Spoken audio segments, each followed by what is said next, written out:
చారిత్రక రాజమండ్రిలో గత కాలపు గుర్తులు మాయమైపోయే పరిస్థితి ఏర్పడింది. రాజమండ్రి నగరంలో గుర్తింపు పొందిన గోదావరి బండ్పై ఉన్న చారిత్రక ఘాట్లు ఇకపై కనిపించే అవకాశం లేదు.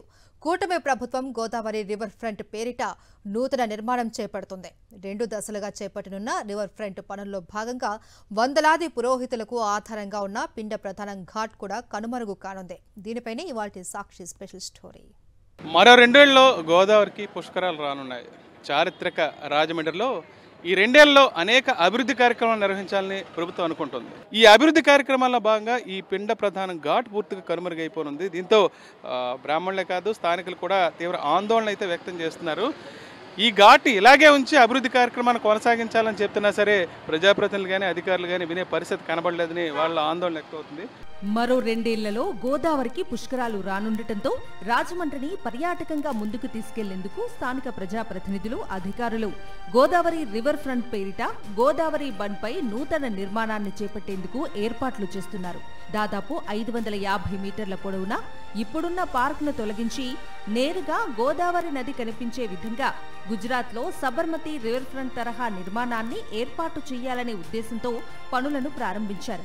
2 దశల్లో చేపట్టే ఈ ప్రాజెక్టుకు సంబంధించి 22 కోట్ల రూపాయలు వ్యయం చేయాలని నిర్ణయించారు. మొదట 8 కోట్ల రూపాయలతో అప్పర్ ప్రామినేడ్ పనులు మొదలయ్యాయి. గోదావరి బండ్ను అభివృద్ధి చేయాలని నిర్ణయించడం బాగానే ఉన్నా ఇక్కడున్న చారిత్రక ఘాట్లు కనుమరుగైపోనున్నాయని తెలియటంతో రాజమండ్రి వాసులు తీవ్ర ఆందోళన వ్యక్తం చేస్తున్నారు. రాజమహేంద్రికి దక్షిణ కాశీగా పేరండి. దక్షిణ కాశీగా పేరేంటంటే కాశీలో మొత్తం నదీ తీరానంతా కూడా అపరకర్మలకి స్థానఘట్టాలకే అవకాశం. అంతే తప్ప ఈ సోకులకిను అమ్యూజ్మెంట్కి లేకపోతే వేరే పర్యాటకానికి మాత్రం కాదు. ఎట్టి పరిస్థితుల్లోనూ మన రాజమండ్రి చూసుకుంటే అటు ధవళేశ్వరం నుంచి ఇటు కోట్లింగాల రేవు వరకు ఉన్న ప్రాంతం అంతా ఒకే ఒక ప్రాంతం గోదావరి తీరం. ఈ గోదావరి తీరంలో ఉంటే స్థానఘట్టాలు ఉండాలి, లేకపోతే అపరకర్మలకి కార్యక్రమాలు ఉండాలి. అంతే తప్ప ఇలా సోకులేస్తాం రోడ్లు వేస్తాం అంటే ఇది పద్ధతిగా కాదు. గోదావరి బండ్పై చారిత్రక గుర్తింపు పొందిన అనేక ఘాట్లు ఉన్నాయి. వాటిలో స్వామి శ్రద్ధానంద ఘాట్ కూడా ఉంది. స్వాతంత్ర సమరయోధుల్లో ఒకరు, జాతీయ స్థాయిలో ఎంతో గుర్తింపు పొందిన సంస్కరణవాది అయిన ఆర్య సమాజకర్త స్వామి శ్రద్ధానంద సహాయ నిరాకరణ ఉద్యమంలో భాగంగా 1921లో గోదావరి ఘాట్ వద్ద తన ప్రసంగాన్ని వినిపించారు. ఆయన మాట్లాడిన ప్రాంతంలోనే శ్రద్ధానంద ఘాట్ను ఏర్పాటు చేశారు. వందలాది కోట్ల రూపాయలతో అభివృద్ధి చేసినటువంటి ఈ సుందర నందన వదనాన్ని మీరు మళ్ళీ మేము వచ్చాం కాబట్టి మేమేదో సుందరీకరణ చేస్తామని కోట్లాది రూపాయలు జేబులు వేసుకోవడానికి తప్ప మీరు వేరే పనేమి కాదని చెప్పి నేను విన్నవిస్తున్నాను. దీనికి సమీపంలోనే గోదావరి తీరంలో పిండ ప్రధానాలకు సంబంధించిన ఘాటు ఉంటుంది. గోదావరిలో అస్థికల నిమజ్జనంతో పాటు పిండ ప్రధానాలు, వివిధ రకాల దానాలు, అపర కర్మలకు సంబంధించి ఈ ప్రాంతానికి ఎంతో ప్రాశస్త్యం ఉంది. ప్రస్తుతం చేపట్టిన రివర్ ఫ్రంట్తో పిండ ప్రధాన ఘాట్ కూడా కనుమరుగు కానుంది. మనం చూస్తున్న ఈ ఘాట్ చాలా ముఖ్యమైనది. ఈ పక్కనే కంబం సత్రం ఉంది.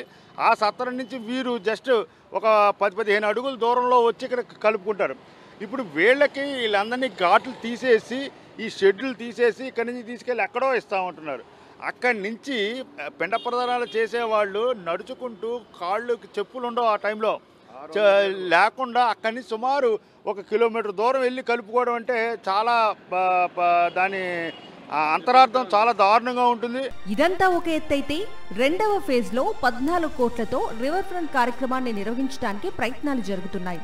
2 పుష్కరాల క్రితం రాజమండ్రి వద్ద అపరిమితమైన వేగంతో వచ్చే అఖండ గోదావరి వడిని నిలవరించడానికి ఈ ప్రాంతంలో భారీ రీటైనింగ్ వాల్ను ఏర్పాటు చేశారు. దీనిపైనే ప్రస్తుతమున్న పివి నరసింహారావు పార్క్ను నిర్మించారు. ప్రస్తుతం చేపట్టే కార్యక్రమాలతో రీటైనింగ్ వాల్కు ఎటువంటి సమస్యలు లేకుండా చూడాలని కోరుతున్నారు. గుజరాత్లో సబర్మతి నది వద్ద ఏర్పాటు చేసిన రివర్ ఫ్రంట్ను ఆధారంగా చేసుకుని గోదావరి బండ్పై రివర్ ఫ్రంట్ను ఏర్పాటు చేయటంపై అనేక విమర్శలు వస్తున్నాయి. సబర్మతి నదితో పోల్చి చూస్తే గోదావరి వడి వరద తీవ్రత చాలా అధికంగా ఉంటాయని, ఇటువంటి ప్రయోగాలు చేసే ముందు ఖచ్చితంగా శాస్త్రవేత్తల అభిప్రాయం కూడా తీసుకోవాల్సి ఉంటుందంటున్నారు. ఒక 4 తరాలు 5 తరాల మట్టి దీని మీద పురోహిత వృత్తి మీద ఆధారపడి బతుకుతున్నారు. వీళ్ళందరూ పొట్టగొట్టద్దని వీళ్ళందరికీ ఈ ఒక్క కమ్మవాసత ఒక్కదానికి ఎగ్జామ్షన్ ఇచ్చి మీరు ఎలా చేసుకున్నా మాకు అభ్యంతరం లేదు. ఇక్కడ మాత్రం కొంత అవకాశం మాకు ఇప్పించగా కోరుతున్నాం. రివర్ ఫ్రంట్ పనుల్లో భాగంగా ప్రస్తుతమున్న పివి నరసింహారావు పార్కులో దాదాపు 100 ఏళ్ల వయసున్న వృక్షాలను సైతం తొలగించనున్నారు. ఇక్కడే ఏర్పాటు చేసిన అనేక మంది ప్రముఖుల కాంస్య విగ్రహాల పరిస్థితి కూడా అగమ్య గోచరంగా మారింది. ఎక్కడో ఒరిస్సా నుంచి, వెస్ట్ బెంగాల్ నుంచి, రకరకాల స్టేట్ మన ఇండియాలో అన్ని రాష్ట్రాల నుంచి ప్రసిద్ధి ఈ ఘాటుకు వస్తున్నారండి పిండ ప్రదానం చేయించుకోవడానికి. అటువంటిది ఇంచుమించు లేదా 300 కుటుంబాలు ఇక్కడ బ్రతుకుతారండి. వీళ్ళకి ఆల్టర్నేట్ చూపించమనండి, అభివృద్ధి చేయదనట్లేదు, చూపించమనండి. ఇటు పరిస్థితుల్లో గోదావరి తీరంలో ఘాట్ల విషయంలో మాత్రం అటు ప్రజాప్రతినిధులు అధికారులు కూడా ఖచ్చితంగా పునరాలోచించుకోవాలంటున్నారు. దశాబ్దాల చరిత్ర ఉన్న ఈ ఘాట్లను మార్చకుండా, వాటి రూపురేఖలు మార్చకుండా వందలాది పురోహిత కుటుంబాలు దీనిపై ఆధారపడి ఉన్నాయి. అటువంటి వారి ఇబ్బంది కలగకుండా ఉండే విధంగా చర్యలు తీసుకోవాలని, లేదంటే తామంతా ఊరుకునే ప్రశ్నే లేదని వాళ్ళంతా స్పష్టం చేస్తున్నారు. రాజమండ్రి నుంచి విజయస్మృతి హరీష్ ఫర్ సాక్షి న్యూస్.